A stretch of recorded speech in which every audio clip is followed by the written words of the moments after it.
মানুহে কয় যে মোৰ ওচৰত পইচা থাকিলে মই কিবা এটা কৰিলোহেঁতেন কিন্তু পইচাই কয় যে আৰে ভাই কিবা এটা কৰ তেতিয়াহে মই তোৰ ওচৰত আহিম। নমস্কাৰ, মোৰ নাম আৰজু আৰু আজি আমাৰ টপিক হয় পইচা।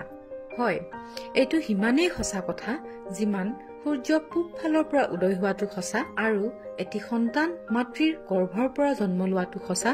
তেনেকেই যদি পইচা আমি সঠিক ধৰণত বুজি নাপাওঁ বা চম্ভালিব নোৱাৰো, পইচাই বহুত দুখ দিয়ে।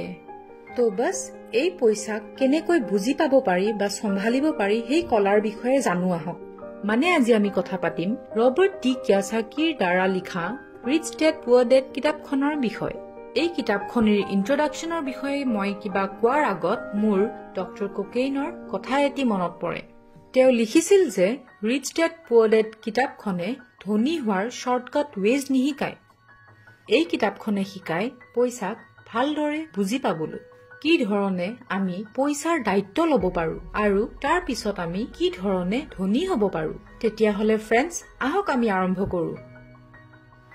যেতিয়াই দায়িত্বৰ কথা আহি পৰে তেতিয়াই মনত পৰে সেই মানুহজনৰ বিষয়ে যিজনে নিজৰ ভাগৰ সকলো সুখ আমাৰ ওপৰত ঢালি দিয়ে আৰু আমাৰ ভাগৰ সকলো দুখ বেদনা নিজে আঁকোৱালি লয়। নিজে যিমানেই দুখ নাপাওক কিয় আমাৰ ভাগৰ সকলো দুখ তেওঁ লৈ লৈ তেওঁৰ ভাগৰ সকলো সুখ আমাৰ ওপৰত ঢালি দিয়ে। দেউতা পকেট খালী থাকিলেও কোনোদিন কোনো কথাত মানা কৰা দেখা নাই। আৰে মই মোৰ দেউতাৰ নিচিনা ধনী মানুহ পৃথিৱীত কতো দেখা নাই।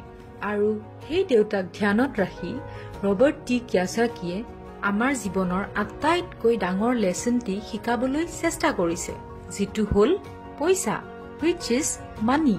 হয়, আমি সৰু কালিৰ পৰা লৈ ডাঙৰলৈকে সদায় মাৰ্কছৰ পিছতেই দৌৰি থাকিলো। আমাৰ এডুকেশ্যনৰ যিটো চিষ্টেম হয় সেই চিষ্টেমে আমাক সৰু কালিৰ পৰা অকল অকল পঢ়িয়ে থাকিবলৈ দিলে আৰু এটা লেভেললৈকে যোৱাৰ পিছত ডিচাইড কৰ এতিয়া কি কৰিবি লাইফত। এটা এজৰলৈকে গৈ পোৱাৰ পিছত ডিচাইড কৰিবলগীয়া হয় যে আমি লাইফত কি কৰিম। ৰবাৰ্ট টি কিয়ছাকিয়ে এই কথাটিকে নিজৰ কিতাপখনত সুন্দৰকৈ বুজাবলৈ বিচাৰিছে যে আমি পইচাৰ বিষয়ে ক্লাছত সৰুৰ পৰাই এটি ছাবজেক্ট হিচাপত শিকি যাব লাগে। যদি আজি পঢ়া শুনা কৰা মানে বা জীৱনত বহুত ছাকচেছ কৰা মানে পইচা কামাই কৰাই হয়, তে কিয়নো সেই পইচাটিক সঠিকভাৱে কেনেকৈ চম্ভালিব লাগে সেই বিষয়ে আমি সৰুৰ পৰাই শিকো। স্কুলত ছাত্ৰ ছাত্ৰী 6 ঘণ্টা বা 8 ঘণ্টা থাকে, বাকী সময়খিনি ঘৰতেই থাকে।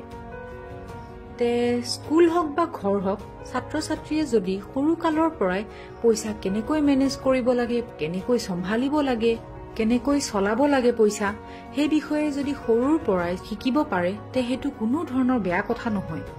মই ভাবো এই কথাটো ক'বাত নহয় ক'বাত মিছ হৈ গৈছিল। যোৱা বহু বছৰৰ পৰা এই বিষয়টো ওলাই আছে, এই বিষয়ত চিনেমাও হৈছে, ফিল্ম হৈছে, কিন্তু এই বিষয়টোত যদিও বহুত ডিছকাশ্যন হৈছে এতিয়ালৈকে কোনো ধৰণৰ একশ্যন লোৱা হোৱা নাই। কিন্তু এতিয়াও আমি মাৰ্কছ আৰু কেৱল মাৰ্কছৰ পিছতেই দৌৰি থাকো।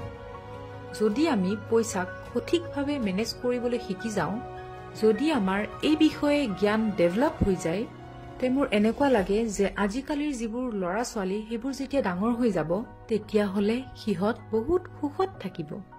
মানুহ এজন কমপ্লিট হ'বলৈ তেওঁৰ ফেমিলি, ফ্ৰেণ্ডছ, জীয়াই থকাৰ ধৰণ আৰু সকলো আপোন মানুহ সকলোৱে ইম্পৰ্টেণ্ট। এইটো ক'ব নোৱাৰি যে পইচাই চব হয়, কিন্তু সকলো পাবলৈ পইচা খুবেই জৰুৰী।